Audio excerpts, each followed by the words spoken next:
Welcome to this journey through one of the most disturbing and deeply buried cases recorded in the history of the American Northwest. In the brutal winter of 1883, 27 men, lured by the promise of fortune, ventured into the dense primeval forests of northern Montana's Bitterroot Range.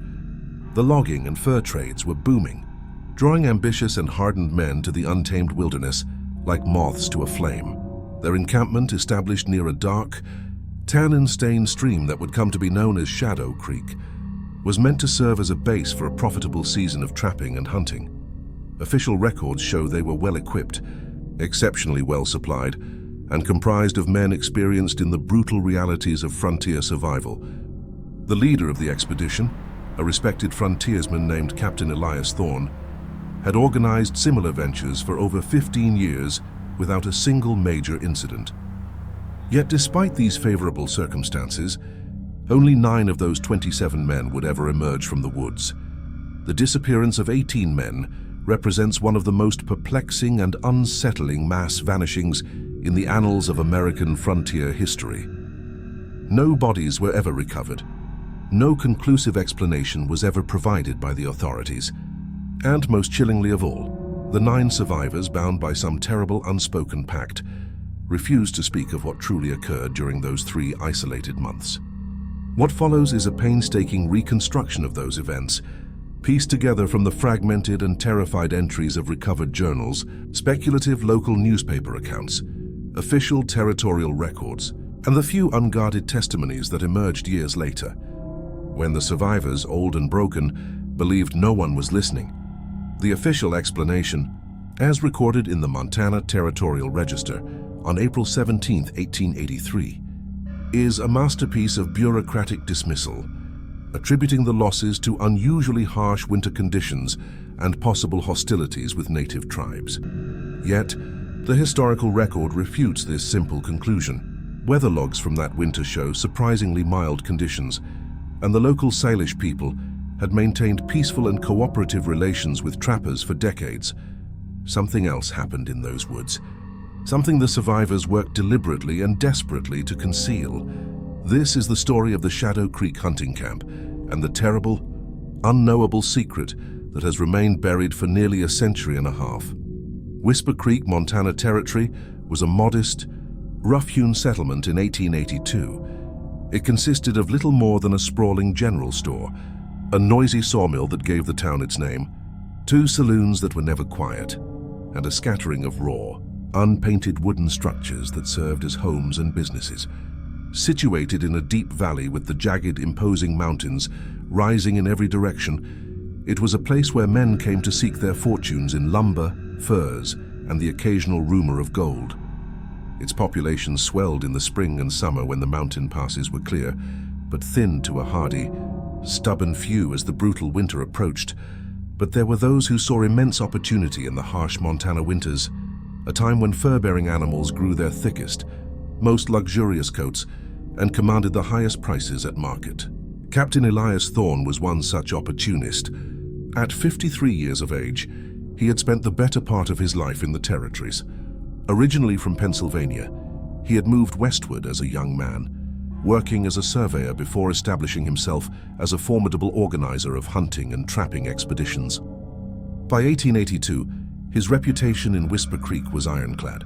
He was known as a meticulous planner, a strict but fair disciplinarian, and most importantly, a man who always brought his teams back alive.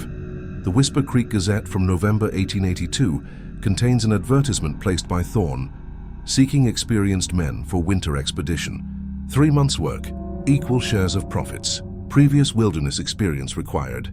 Inquire at Thompson's Mercantile. According to the store's ledgers, 26 men were eventually selected. They ranged in age from 22 to 48. Most were seasoned frontiersmen who had worked with Thorne before. The expedition was a commercial enterprise, focused on trapping fur-bearing animals and scouting potential logging sites. On December 3, 1882, the expedition departed from Whisper Creek. 27 men in total, their wagons loaded with enough supplies to last them through the winter and into the spring. The territorial records list their names, a roster of the doomed and the damned. 9 would return. The rest vanished without a trace. The journey to their chosen hunting grounds took 11 arduous days, northwest into less charted territory. The terrain grew increasingly difficult, a landscape of dense, ancient forests, steep, unforgiving ridges, and narrow valleys cut by swift, freezing streams. According to Thorne's journal, they encountered no other humans after the 4th day. On December 14th, they reached their destination, a sheltered valley where 3 streams converged to form what Thorne named Shadow Creek, due to the dark coloration of the water. The site was well chosen, with ample water, natural shelter, and plentiful game trails.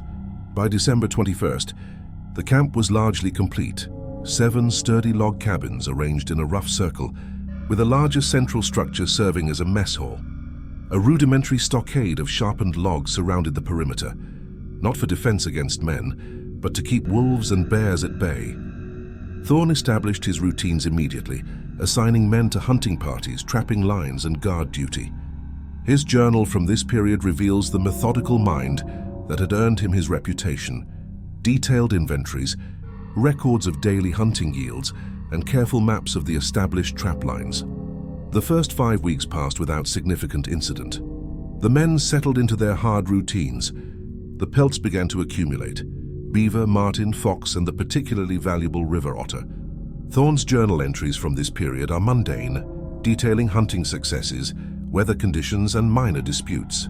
On January 2nd, 1883, he wrote, "Norton and Schmidt engaged in heated words over a card game, separated them before matters escalated. Otherwise, spirits remain high." There was no indication of the horror that was about to envelop the camp. The first supply run was scheduled for late January. The 2 men designated as couriers would never make that journey. January 21st marks the first anomaly in the record. Thorne's journal entry contains a curious note. Reed reports unusual findings along the northern ridge, claims to have discovered an abandoned camp, no sign of occupants, peculiar markings carved into the trees surrounding the site. "Will investigate tomorrow." The next day's entry is brief: heavy snows. Investigation postponed. Reed, highly agitated, claims to have heard voices in the forest during his night watch. Likely overtired, have assigned him to camp duties for 3 days' rest. 3 days later, the dread deepens. Reed continues to speak of the voices in the forest. Now claims they are calling his name. Have examined him for fever. He appears physically sound, but his mind is distressed. The other men have begun to avoid his company. January 26th brings the first indication that Reed's experiences might not be isolated delusions. Stewart and Brown report unusual sounds while checking the northern trapline. Describe it as a form of whispering that follows them, but never comes close enough to be understood. Both are men of sound character, not given to fanciful notions. Have instructed all men to travel in groups of 3 until this situation is clarified. The following day's entry is ominous. Schmidt failed to return from his trap line. A search party found his final trap. The trap was undisturbed. No sign of Schmidt himself.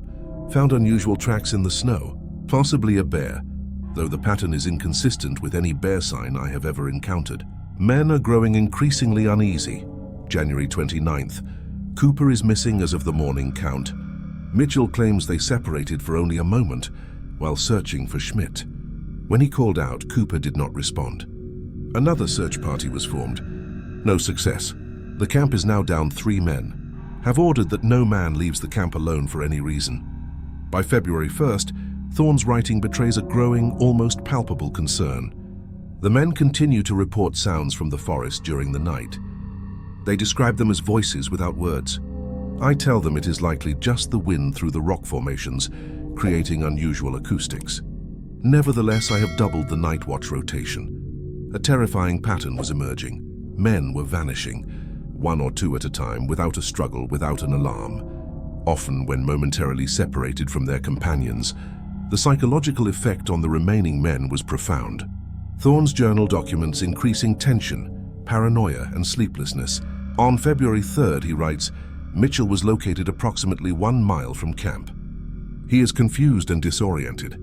Claims he was led astray by familiar voices calling to him from the trees. My medical examination reveals no physical injuries, but a state of extreme exhaustion. He speaks of a door in the cave, but becomes violently agitated when questioned further. have had to sedate him with whiskey and laudanum. The situation deteriorated with terrifying speed after this. Thorne's entries become sporadic, the handwriting shaky. The entry from February 5th is a testament to the camp's collapse into terror. Mitchell was found dead in his bunk this morning. There is no apparent cause. His body is cold and his features are frozen in an expression of absolute abject terror. The men insist on burying him outside the camp perimeter, despite the frozen ground. It took 4 hours to dig an adequate grave. Morale is at its lowest point. That same day, Watson, Hughes, and Taylor failed to return from a hunting expedition. Another search party volunteered. Neither they nor the hunting party returned by midnight. The camp is now down 8 men. The remaining men insist on gathering in the central hall at night. I have agreed. A significant, terrifying gap exists in the journal between February 5th and February 18th. When the entries resume, they are radically altered. Thorne no longer records dates. One undated entry simply reads, "They watch from between the trees, they are not what they appear to be."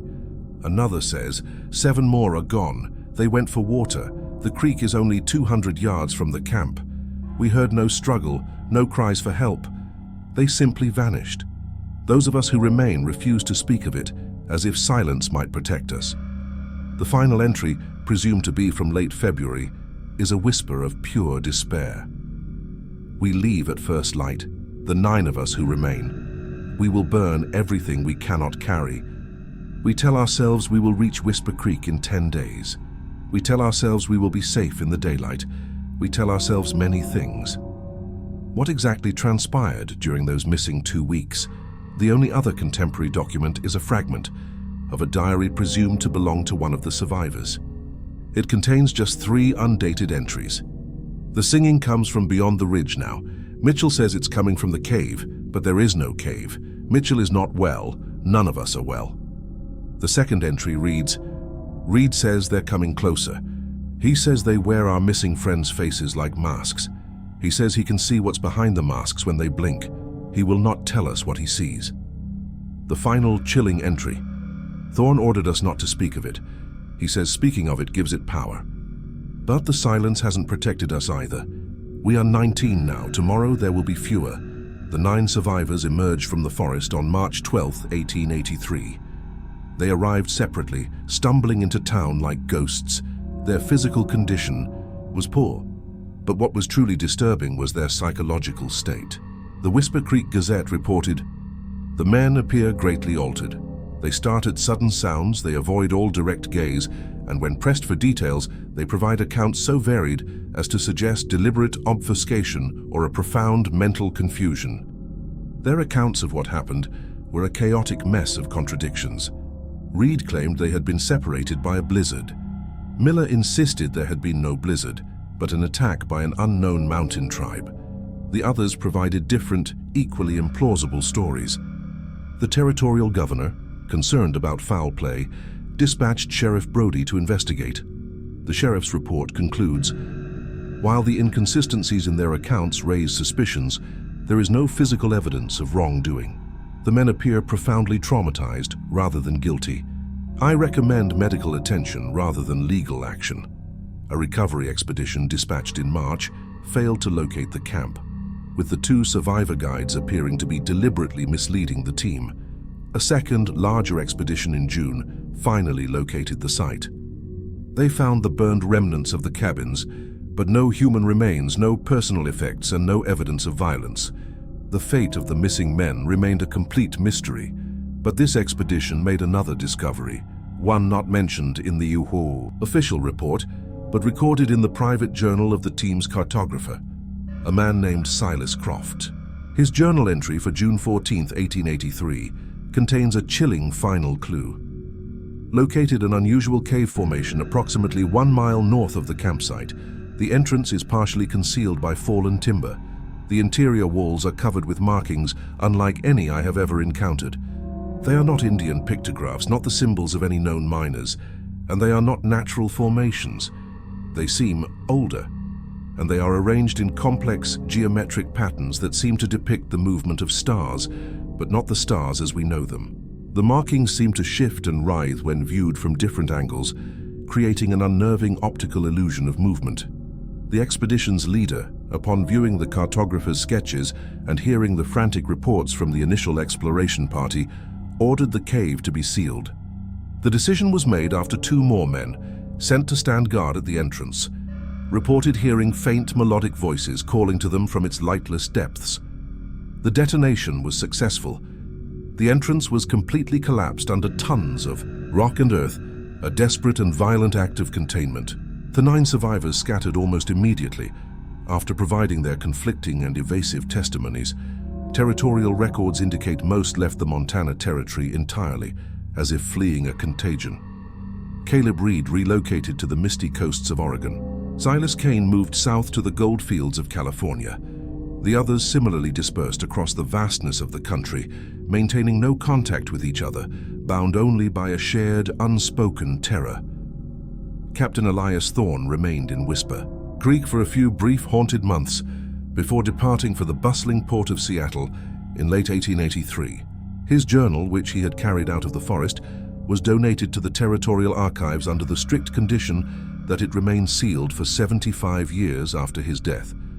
It was finally opened in 1960, Thorne having passed away in 1885, reportedly by his own hand. The mystery might have ended there, a strange and tragic piece of local folklore, had it not been for Arthur Vance, a graduate student at the University of Washington who, in 1962, encountered Thorne's journal while researching frontier settlements.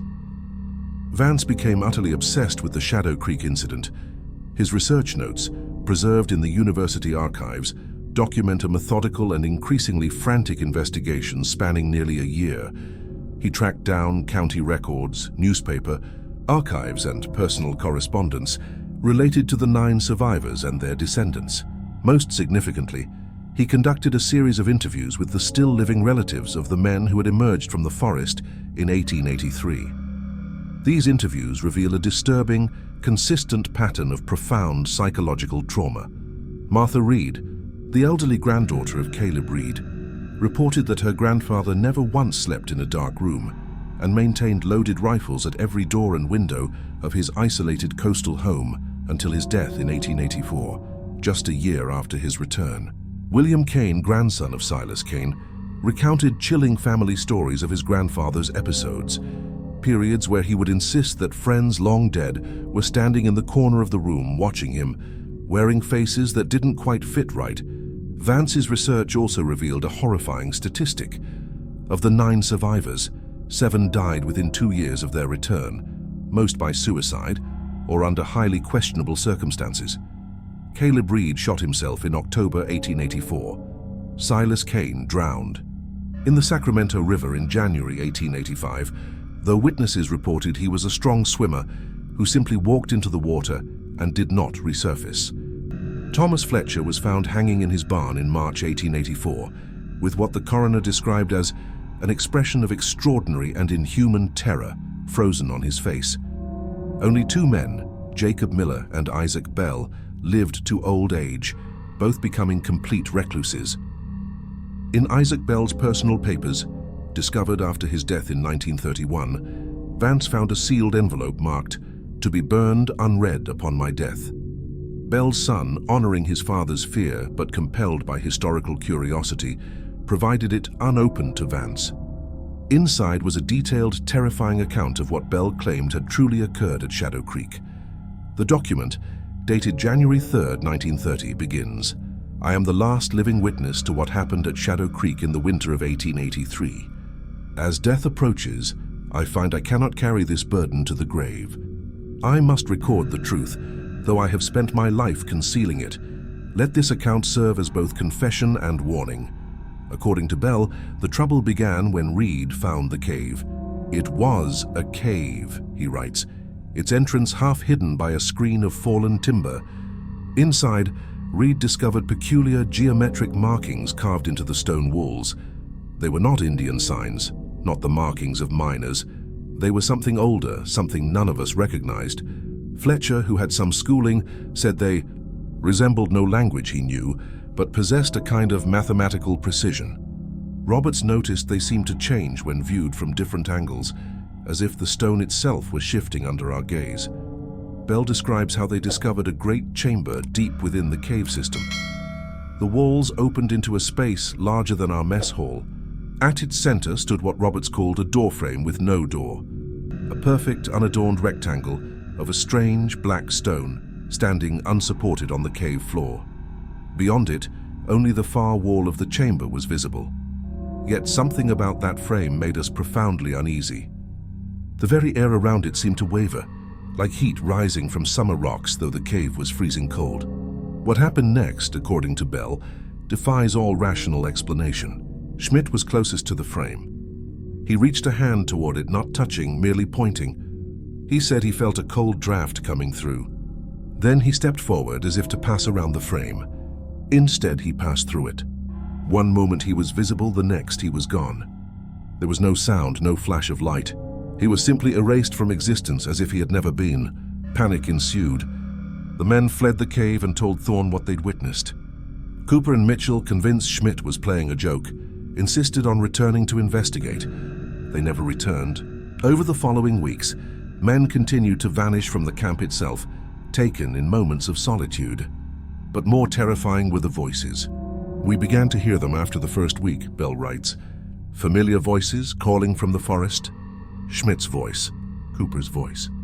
Each man who had vanished, calling to those who remained, asking for help, begging to be let back into camp. We maintained strict discipline. No one responded, but each night the voices drew closer. Each night they sounded less human, more like a perfect, soulless mimicry. Most disturbing of all was what they began to see at the forest's edge. They looked like our missing companions, standing just beyond the firelight, but they were wrong somehow. Their proportions were subtly altered. Their movements were too fluid or too rigid, and their eyes, when the firelight caught their eyes, they reflected back not red as an animal's might, but a deep, impenetrable, starless black. The breaking point came when a faction of 15 men, determined to fight back, ventured into the forest. We heard their screams throughout the afternoon, Bell writes, distant at first, then closer, then abruptly silenced. When darkness fell that night, 17 figures stood at the forest's edge. Our missing companions and the new ones, all standing motionless, watching the camp, all wearing the same empty, waiting expression. The 9 who survived made their escape the following morning, scattering in a desperate 10-day flight through the wilderness. Bell's account becomes fragmented here. He never explicitly states what pursued them by night, only writing, "They are not gone. They are never gone. They found a way through, and now they walk among us. They look like men, but they are not men, and they are spreading." The document concludes with a cryptic, paranoid warning. If you encounter a man who does not cast a shadow at noon, who does not blink in a strong wind, who speaks your name as if learning how the word tastes, run. Do not look back. Do not respond when he calls to you. Whatever wears his skin is not a man at all. Arthur Vance became convinced Bell's account was the key. He attempted to locate descendants of the 18 men who had vanished. He found none. It was as if their entire bloodlines had been erased from history. Vance's faculty advisor, Professor Alastair Finch, grew concerned. In a letter to the department chair, he wrote, "Vance has abandoned all pretense of academic objectivity. He speaks of the incident as if it were occurring in the present. He reports unusual sounds outside his apartment at night. I recommend a leave of absence." Before any action could be taken, Vance departed for Montana. His last known communication was a postcard dated June 7, 1963. "Leaving for the Bitterroot Range. Have coordinates for the camp. Will verify Bell's account directly. If I do not return by July 1st, notify the sheriff in Missoula." He never returned. A search party found his abandoned campsite 3 weeks later. His research was recovered intact. Vance himself was never located. His research was archived, largely forgotten until 1968, when a Professor Evelyn Reed discovered it. She conducted her own investigation, focusing on historical records. Her research uncovered a disturbing pattern. The area around Shadow Creek had been the site of multiple unexplained disappearances, stretching back to the earliest European explorations. French trappers in the 1820s referred to it as La Forêt qui prend, the forest that takes native. Legend spoke of a thin place, where the boundary between worlds could be crossed. Most significantly, Dr. Reed discovered that between March and October of 1883, 11 strangers had appeared in settlements throughout the Montana Territory, men with no history, who could not or would not account for their origins, and who exhibited peculiar, unsettling behaviors. One, who called himself Thomas Green, arrived in Butte, established himself as a barber, and was noted by his customers to rarely blink and to breathe only when speaking. His shop was found abandoned 6 months later. Another, William Jones, took a position as a schoolteacher near Missoula. School records note his unusual stillness and his tendency to watch the children without speaking. He disappeared after parents began complaining that their children were having identical nightmares. The pattern was consistent. Men who appeared from nowhere exhibited strange, inhuman behaviors and then vanished. The final document in the university archive is a letter from Thomas Bell, Isaac Bell's son, to Professor Reed, dated July 1969. It reads in part, "In his final years, my father became convinced he was being watched. The night before his death, he called me to his bedside and said, 'They found me at last. The ones who took Schmidt. They wear his face still, though it's been 50 years. I dismissed this as the rambling of a dying man. Now I am less certain. Last week, I saw a man standing across the street from my home. He remained motionless for hours. When approached by a neighbor, he identified himself as Peter Schmidt, the name of one of the first men who vanished in 1883. I am leaving town tomorrow. I advise you to abandon this line of research. What truly happened to the men who vanished from the Shadow Creek hunting camp? The official explanation is a fiction. The survivors' accounts are a wall of lies. Isaac Bell's narrative, while seeming impossible, aligns with local legends and subsequent events in ways that cannot be easily dismissed. A final uncatalogued letter, apparently written by Captain Elias Thorne shortly before his death and addressed to the territorial governor but never delivered, was found in the Montana archives in 1967. It contains a single, terrifying paragraph. "I write not to confess but to warn. We brought something back with us, not in our hands or our packs but in our minds. A door once opened cannot be fully closed. They watch me now as I write these words. They wear familiar faces, Schmidt, Cooper, and the others. They stand at the corners of my vision, patient and expectant. They know I will join them soon. But before I do, know this. They are not confined to that forest any longer. They walk the streets of your towns. They sit in your churches. They may wear the faces of those you once knew. Trust no one. The door stands open and they continue to come through." Of course. Here is the final expanded part of the story, continuing directly from where the previous section left off. "I have followed all your instructions to increase the length and detail, change the character names, and provide a complete narrative conclusion. The letter was filed away, dismissed by the territorial authorities as the final, desperate ravings of a man descending into madness. Yet in the chilling light of Isaac Bell's written account and the disturbing patterns uncovered decades later by obsessive researchers, it takes on a far more ominous character. It is not the confession of a broken man, but the testimony of a haunted one. The first of those researchers, Arthur Vance, would himself become a tragic footnote in the mystery. In 1968, 5 years after he vanished into the Bitterroot Range, a curious incident occurred in Seattle. Police records document the arrest of a man identified as Theodore Blackwood, Vance's known research alias, for disturbing the peace. The arresting officer's report is a strange and unsettling document. Subject was accosting pedestrians on University Way, claiming to have returned from Montana after 5 years in the forest. Subject appeared disoriented and severely malnourished. His clothes were tattered but paradoxically appeared clean, as if recently donned. When questioned about his identity, Subject became highly agitated, insisting, "I am not Vance, Vance is gone." Subject was remanded to Western State Hospital for psychiatric evaluation. The hospital records are even more disturbing. The man was released after 3 days, deemed no threat. The examining physician's notes include a chilling observation. Patient exhibits unusual speech patterns, often pausing mid-sentence as if listening to unheard voices. Maintains a fixed, unblinking stare for uncomfortable durations. He claims to be Arthur Vance, but demonstrates no specific knowledge of Vance's academic work or personal history. It is as if he holds the man's name but not his memories. The man disappeared after his release. The University of Washington was never contacted.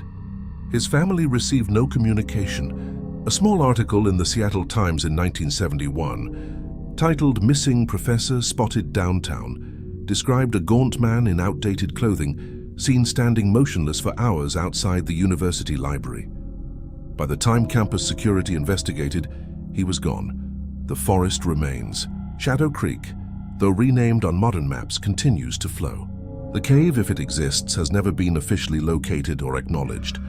27 men entered that wilderness in December of 1882. Only 9 emerged. What became of the other 18, and what precisely might have emerged in their place, remains one of the most disturbing unsolved mysteries of the American frontier. The story does not end there. The ripples of that winter continue to spread. In 1972, a park ranger named David Corbin filed an unusual incident report while patrolling what is now the Lolo National Forest. The report describes an encounter with an elderly man in worn, outdated clothing at a remote trailhead. According to Corbin, the man identified himself as Peter Schmidt and claimed to be waiting for my companions to return from their trap lines. When Corbin pointed out that no trapping was allowed in the national forest, the man reportedly smiled, a wide, unnatural expression, and said, "The forest has its own rules." When Corbin turned to his radio for assistance, the man vanished. A subsequent search of the muddy ground found no tracks leading away from the location. Corbin's report concludes with a personal, unnerved note. Subject's manner was deeply unsettling. Maintained eye contact without blinking. Spoke in a flat monotone. Skin appeared waxy or artificial under the beam of my flashlight. I respectfully request permission to avoid solo patrols in this sector. Permission was granted. Corbin transferred to Yellowstone National Park the following year. Similar reports surfaced periodically. In 1985, a hunting party reported encountering several men standing motionless among the trees at dusk, dressed like old-time trappers and watching us without speaking. When approached, the figures reportedly retreated into the forest, moving with an unusual, coordinated speed that spooked the hunters' horses and cut their trip short. In 1994, a group of college students reported hearing voices calling their names from off-trail near sunset. One student, separated from the group to investigate, did not return. Search and rescue located him 2 days later, disoriented and suffering from exposure, with no memory of where he had been. According to the incident report, he repeated one phrase over and over during his rescue. "They wear familiar faces, but they are not who they appear to be." Perhaps most disturbing was a discovery made in 2002 during the construction of a new fire access road. Workers uncovered the foundations of an old cabin 10 miles from any known historical settlement. An archaeological assessment dated the structure to the late 19th century. Among the few artifacts recovered was a single metal button bearing the initials PS. The report notes that the cabin appeared to have been deliberately and intensely burned, with evidence suggesting the fire had been set from within. In 2013, a documentary filmmaker named Evelyn Reed began researching the Shadow Creek incident. Her production notes show a methodical approach: interviews, archival consultation, and on-location scouting. Her final email to her producer, dated September 18, 2013, reads, "Think I've located the actual site of the camp. Matches Thorne's descriptions perfectly. Planning a final solo scout tomorrow with GPS. If it checks out, we'll start filming next week." Evelyn Reed never returned from that scouting trip. Her rental car was found at a trailhead, locked and undisturbed. 3 months after her disappearance, a strange, terrifying video was uploaded to her professional YouTube channel. The footage, shaky and partially obscured, shows a densely wooded area at dusk. Evelyn's voice narrates, "Day 3 of solo search. I think I found it." These foundations, they match the description in Thorne's journal.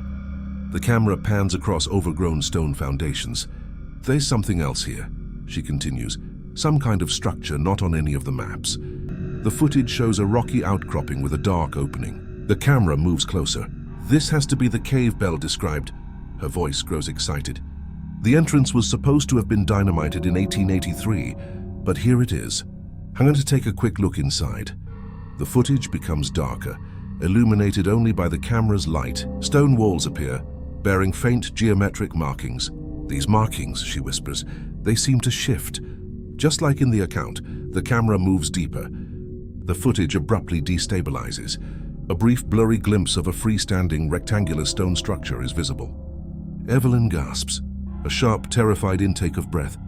The camera drops, showing only the rocky floor. The audio continues for approximately 30 seconds. The sound of frantic footsteps, her own ragged breathing, a distant melodic sound that might be voices or singing, and then a sudden absolute silence. The video ends with 10 minutes of a black screen. Audio analysis revealed faint sounds during this period, and in the final seconds, a whispered, multi-layered phrase, most commonly interpreted as, "They're wearing our faces now." YouTube removed the video within 24 hours. Law enforcement was unable to determine who had accessed Evelyn Reed's account. Her case remains open. The 9 survivors of Shadow Creek carried something out of the forest with them, a secret they maintained until death. In 2018, a hiker discovered a small corroded metal container beneath a cairn-like stone arrangement in a remote area of the Lolo National Forest. Inside was a handwritten note on deteriorated paper. Much of the text was illegible, but several phrases remained clear. "Found the cave again. Despite the collapse, they continue to come through. Wear our faces but cannot perfectly mimic. Recognize them by their stillness, their fixed gaze. Do not trust even familiar faces in this forest." The note was signed AV. Potentially Arthur Vance. In 2021, a team of researchers from the University of Montana conducted a limited archaeological survey in the area. The survey was terminated prematurely due to team members reporting auditory hallucinations and profound psychological distress. The team leader, Dr. Aris Thorne, stated in a subsequent interview, "Something about that location affected my team psychologically. I've worked archaeological sites across North America for 20 years and have never experienced anything like it. We collected our samples and left. None of us would consider returning." Preliminary analysis of a stone taken from a nearby cave entrance revealed unusual microscopic patterns that seemed to shift depending on the angle of observation, consistent with both Isaac Bell's account and Arthur Vance's notes. Further study was abandoned when 2 laboratory technicians reported severe headaches and auditory hallucinations after prolonged exposure to the samples. The materials were subsequently sealed and placed in secured storage. What truly happened to the 18 men who vanished in 1883? The official explanation is a fiction. The survivors' accounts are a wall of lies. Perhaps the most disturbing implication is that whatever the men encountered did not remain in the forest. Isaac Bell's final terrifying warning, "They look like men, but they are not men, and they are spreading," suggests a threat not contained to a remote wilderness but an ongoing infiltration. In 2022, a hiker reported an encounter to Forest Service personnel. While resting at a remote stream, he observed a man in old-fashioned clothing, standing motionless on the opposite bank. When approached, the man identified himself as Captain Elias Thorne and claimed to be waiting for my men to return. The ranger's report dismisses the event as a possible historical reenactment, but the questions remain. What if the 18 men never truly left the forest? What if whatever took their place continues to exist, wearing borrowed faces, mimicking human behavior just accurately enough to pass casual inspection? The Shadow Creek incident offers no definitive answers, only disturbing possibilities. Perhaps the explanation is mundane: the psychological effects of isolation and the human tendency to create narratives from coincidence. Or perhaps something truly inexplicable occurred in those woods, something that continues to ripple outward through time. Perhaps the door Isaac Bell described remains open, a passage between worlds that was never successfully closed. The forest keeps its secrets, and somewhere in the dense woods of the Bitterroot Range, something watches and waits. Something that wears familiar faces, something that calls with familiar voices, something that entered our world through a door that should have remained shut forever.